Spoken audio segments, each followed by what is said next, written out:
अगर आप मुंबई में रहते हैं तो आपने लोकल ट्रेन जरूर ली होगी, और अगर आपने कभी रात की आखिरी लोकल ली है तो शायद आपने भी कुछ ऐसा महसूस किया होगा जिसे शब्दों में नहीं कहा जा सकता। क्योंकि मुंबई की कुछ ट्रेनें सिर्फ लोगों को घर नहीं ले जाती, कुछ ट्रेनें लोगों को लौटने ही नहीं देती। ये कोई कहानी नहीं है, ये कोई अफवाह नहीं है, यह उन लोगों की खामोशी है जो एक रात चढ़े और फिर कभी दिखाई नहीं दी। रात के 11:55, स्टेशन लगभग खाली, प्लेटफॉर्म की लाइटें थकी हुई लगती हैं, हवा में अजीब सी नमी है, जैसे कुछ बहुत गलत होने वाला हो। खरी लोकल धीरे धीरे प्लेटफॉर्म पर आती है, सीटी बजती है, पर उसमें चेतावनी नहीं होती, सिर्फ थकान होती है। मैं ट्रेन में चढ़ता हूं, आखिरी बोगी, डिब्बा असामान्य रूप से खाली है, सीटें हैं, लेकिन ऐसा लगता है जैसे यहां बैठना किसी नियम के खिलाफ हो। ट्यूबलाइट हल्की हल्की झपकती है। हर बार जब लाइट बुझती है, डिब्बा पहले से ज्यादा अजनबी लगने लगता है।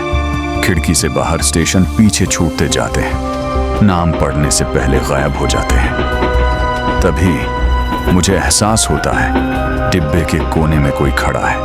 वह हिलता नहीं, सांस भी नहीं लेता, लेकिन मैं उसे महसूस कर सकता हूं। मैं सीधे नहीं देखता।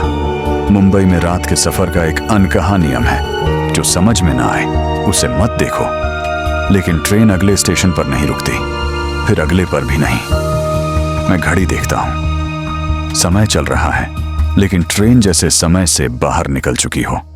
पीछे से धीमी सांसों की आवाज आती है, बहुत पास, जरूरत से ज्यादा पास। मैं पलटता हूं, वहां कोई नहीं है, लेकिन सीट गर्म है, जैसे कोई अभी अभी उठा हो। लाइट जोर से झपकती है। एक पल के लिए पूरा डिब्बा अंधेरे में डूब जाता है। अंधेरे में कोई ठीक मेरे सामने खड़ा है। मैं देख नहीं पा रहा, लेकिन डर साफ महसूस हो रहा है। लाइट वापस आती है।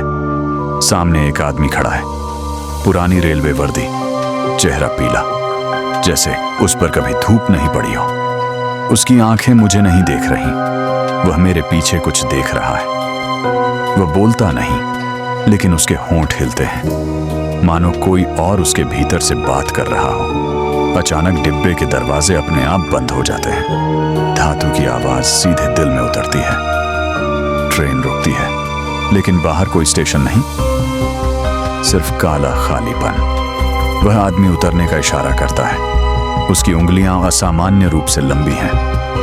मैं पीछे हटता हूं और तभी शीशे में अपना चेहरा देखता हूं। मैं मुस्कुरा रहा हूं, मेरे होंठ हिलते हैं, मेरी अनुमति के बिना। शरीर मेरा है, लेकिन नियंत्रण किसी और का। वह आदमी धीरे धीरे मेरे पास आता है। उसके कदमों की कोई आवाज नहीं होती।